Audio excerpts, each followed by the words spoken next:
नमस्कार, जोहार। इस वक्त हम मौजूद हैं मांडर विधानसभा क्षेत्र के टिकरा टोली गांव में, जहां पर हमारे साथ हैं डॉक्टर परमेश्वर भगत जी। परमेश्वर भगत जी झारखंड में डीडीसी के रूप में कार्यरत थे, मगर इस बार वो एक निर्दलीय प्रत्याशी के रूप में मांडर विधानसभा क्षेत्र से मैदान में हैं। आइए उनसे जानते हैं इस क्षेत्र के बारे में, वो क्या कहते हैं और क्या जानते हैं। सर। ये हमारा मांडर विधानसभा क्षेत्र मेरा अपना क्षेत्र है। यहीं बगल में चान्हो ब्लॉक है, जहाँ से हम बिलोंग करते हैं और वहीं मेरा जन्म हुआ है, वहीं से पढ़ाई लिखाई हुआ है। और आगे पढ़ाई मेरा हजारीबाग और रांची से हुआ है और हम पीएचडी तक पढ़ाई किए हैं। और उसके बाद फिर सर्विस लाइन में भी हम BDO, CO, SDO, ADM, DDC तमाम जगह में तमाम पद में हम काम कर चुके हैं। और विकास के क्षेत्र में हमारा अच्छा खासा अनुभव है हर क्षेत्र में। और मेरा काम को देख करके पिछला जो कोरोना हो रहा था उस समय मेरा काम 2 बजे रात तक हम लोग जागते थे, लोगों को बचाने का काम करते थे। और ये तमाम काम को देख करके यहाँ जो माननीय महामहिम राज्यपाल थी, अभी राष्ट्रपति हैं, द्रौपदी मुर्मू, वो हमको प्रशस्ति पत्र दी हैं।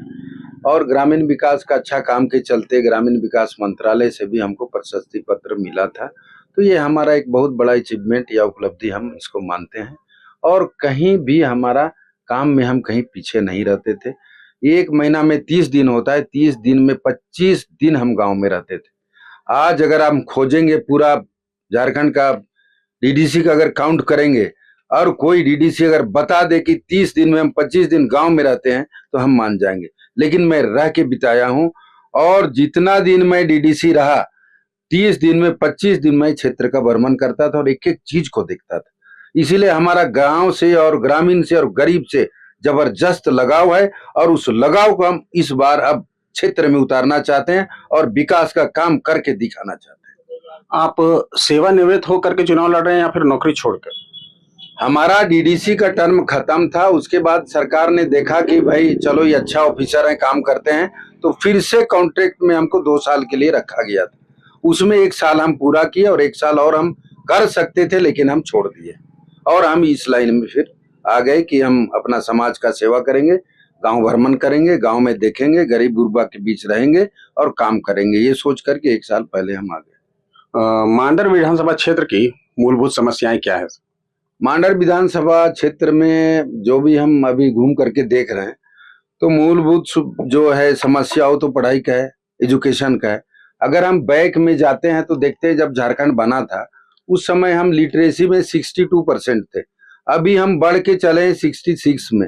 मानी इस 24 साल में मात्र 4% हमारा शिक्षा में बढ़ोतरी हुआ है, मात्र 4%। एक और हम देखते हैं तमिलनाडु और केरल को, जहाँ 100% लिटरेसी है, और एक और हम देखते हैं अपना झारखंड को 66% लिटरेसी है।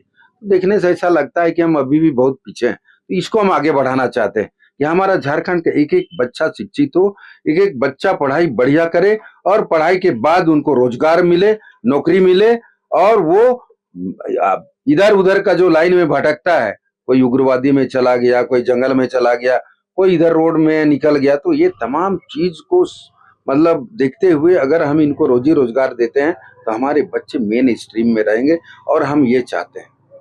दूसरा है हमारा, अगर हम बाहर देखते हैं तो ग्रामीण क्षेत्र में कहीं भी हम जा रहे हैं तो कहीं रोड सही नहीं है। तो यहाँ एक बहुत बड़ा समस्या कम्युनिकेशन के लिए रोड होना चाहिए, जो नहीं है। तीसरा चीज देखते हैं बिजली का व्यवस्था, वो भी सही नहीं है। अगर कोई गांव में ट्रांसफार्मर जल जाता है तो 4 महीना हम अंधेरे में रहते हैं।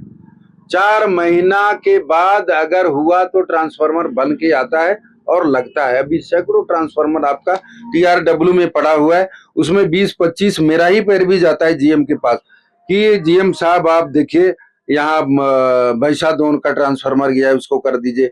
आप यहाँ हुलसू का ट्रांसफार्मर गया है, उसको कर दिए। हम बार बार फोन करते रहते।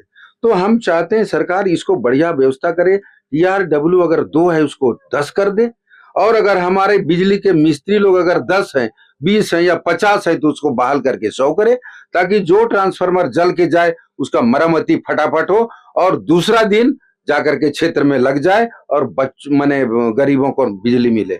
ये हम चाहते हैं, यहाँ भी नहीं हो पा रहा है। यहाँ से मौजूदा विधायक शिल्पी नेहा तिर्की हैं, तो उनके कामकाज को लेकर के आप किस तरह से देखते हैं? देखिए, काम करने के लिए तो सब आता है, लेकिन जो गहराई से देखता है, गरीबों के बारे में सोचता है और क्षेत्र में जाता है और क्षेत्र का कमी को देखता है और अगर करता है तो जेन्युइन काम होता है, ये लोग सब ऊपर ऊपर हैं। हम पिछले 2 साल से के गांव को टच कर रहे हैं और अभी जहां तक आप देखिए चापाकल बना है, मैक्सिमम चापाकल खराब है। अगर जल मीनार बना है तो मैक्सिमम जल मीनार में 2 बूंद पानी नहीं आ रहा है। हमको तो कभी कभी बहुत खराब लगता है। ये व्यवस्था हमारे नेता लोग को और हमारे पदाधिकारी को देखना चाहिए।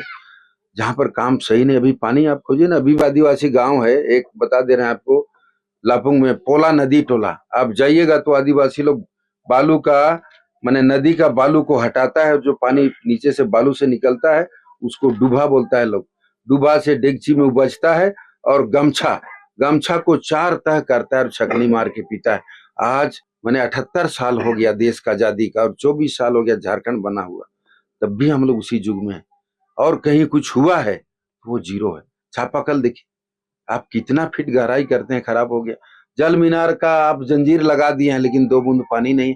ये सब चीज को भी देखने का जरूरत है और हम गांव में जा रहे हैं और देख रहे हैं और तमाम चीज को हम डायरी में नोट कर रहे हैं और इन तमाम चीज को हम ठीक करने का सोचे हुए हैं। इस क्षेत्र में मुख्य मुकाबला बीजेपी और कांग्रेस के बीच में है। उसके बाद जो भी प्रत्याशी है वो मतलब 10,000 तक के वोट नहीं ला पाते हैं, तो आप निर्दलीय प्रत्याशी के रूप में कैसे फाइट करेंगे यहाँ पर? हम निर्दलीय फाइट कर रहे हैं, हमारे साथ जन समर्थन है, जहां जा रहे हैं वहां भीड़ लग रहा है। 2 साल पहले हमको लोग नहीं जानता था, हम ऑफिसर थे और ऑफिसर के रूप में भी जहां हम रहे वहां बढ़िया काम किए। आज हम आ गए क्षेत्र में और जहां जा रहे हैं वहां 50 लड़का, 50 संख्या में लड़का, मर्द, जवान, नौजवान, बुजुर्ग सारे लोग जमा हो जा रहे हैं। उससे हमको लगता है कि हमारे और लोगों का झुकाव है और एक जो है एक नजर से लोग देख रहा है कि नहीं कुछ कर सकते हैं या हमारे बारे में सोच सकते हैं। ये हमारा दिल कहता है और हम इनके साथ बराबर लगे हुए हैं और चाहते हैं कि हमारा ग्रामीण क्षेत्र जो भी पिछड़ा हुआ है, चाहे किसी भी पहलू में हो, पढ़ाई लिखाई में हो, रोजी रोजगार में हो, नौकरी में हो, रोड में हो, बिजली में हो, पानी में हो, खेती बाड़ी में हो, तमाम चीज में हम एक सुधार लाना चाहते हैं और तन मन लगा करके हम सुबह 6 बजे से रात का 11 बजे तक गांव में रह रहे हैं। सुबह 6 बजे आज देखिए एक आरा, चारा, कुरगा, बर टोली, बर गढ़ा बोलता है आपका, इधर चानो ब्लॉक में पड़ता है, जहां 2 दिन पहले हाथी आके तमाम फसल को बर्बाद कर दिया है और आप देखिएगा वहां भी जाकर के 2-3 घर को भी गिरा दिया और उसका घर में जो चावल था 50 किलो 60 किलो उसको भी खा के चला गया। कोई प्रशासन का आदमी देखने नहीं गया और न कोई नेता और न कोई मंत्री और न कोई विधायक गया। ये सेंसिटिविटी आदमी हमारा नेता में नहीं है, ये सेंसिटिविटी हमारा नेता में और हमारा पदाधिकारी में होना चाहिए कि अगर कहीं कोई इस तरह से आपदा और विपदा आया वहां इमीडिएट पहुंचना चाहिए। लोग नहीं पहुंचता है और मैं पहुंच रहा हूं, तो इसलिए हमको लोग विश्वास कर रहा है कि ये आदमी कुछ करेगा और इसीलिए हमको जबरदस्त जन समर्थन मिल रहा है और हमको पूरा विश्वास है कि हम जीतेंगे।